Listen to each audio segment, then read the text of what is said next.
is ANN News Brief. Good morning, I'm Lucy Adeyemi.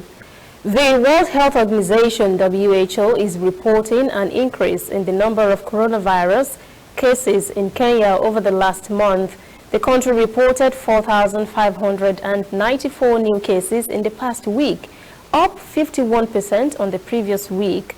Health Minister Mutahi Kagwe recently warned that the country could be headed for a second surge.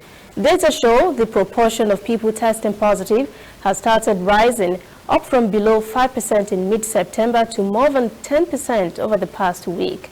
And this does not appear to be caused by any changes in testing strategy. Experts believe the rise follows easing of COVID-19 restrictions, including reopening of schools and bars, removal of a ban on sale of alcohol in restaurants and eateries, and a reduction in overnight curfew hours at the end of September. WHO says it is just shy of its previous peak at the end of July, when there were 4,700 new cases, although deaths have increased at a much lower rate of 9%. Over the past week, Kenya recorded the second highest number of new cases in the WHO Africa region, excluding Morocco, Tunisia, Libya, Egypt, Djibouti, Sudan, and Somalia.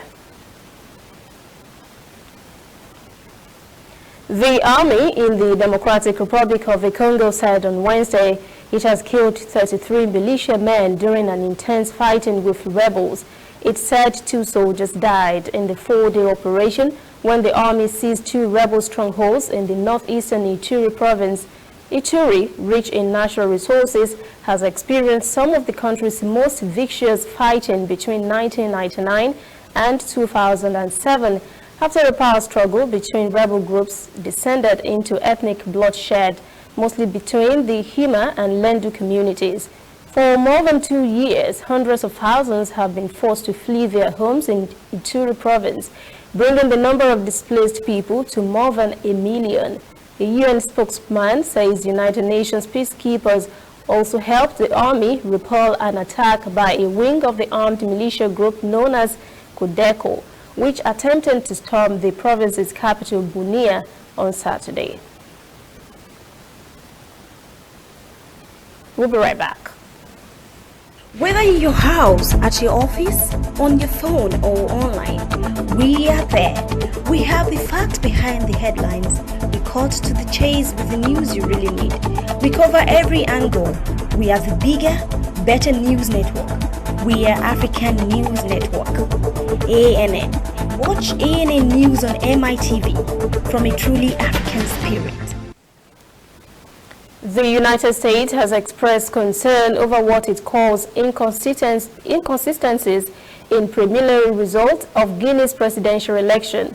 The U.S. Embassy in Guinea said in a statement there are concerns of a lack of transparency in vote tabulations and inconsistencies between the announced results and tally sheets results from polling stations.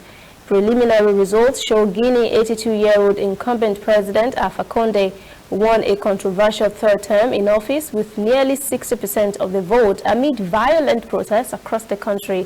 The U.S. has urged all parties to peacefully resolve electoral disputes through established institutions.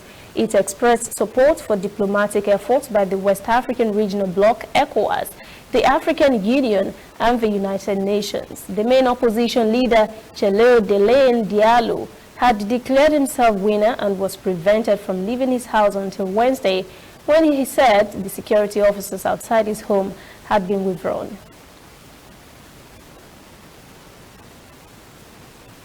That is ANN News Brief at 10. For details on these and other breaking stories, visit our website, annafrica.news. Conversation continues on our social media platforms, Twitter, Instagram, and Facebook at ANN Africa TV. I'm Lucy Adeyemi.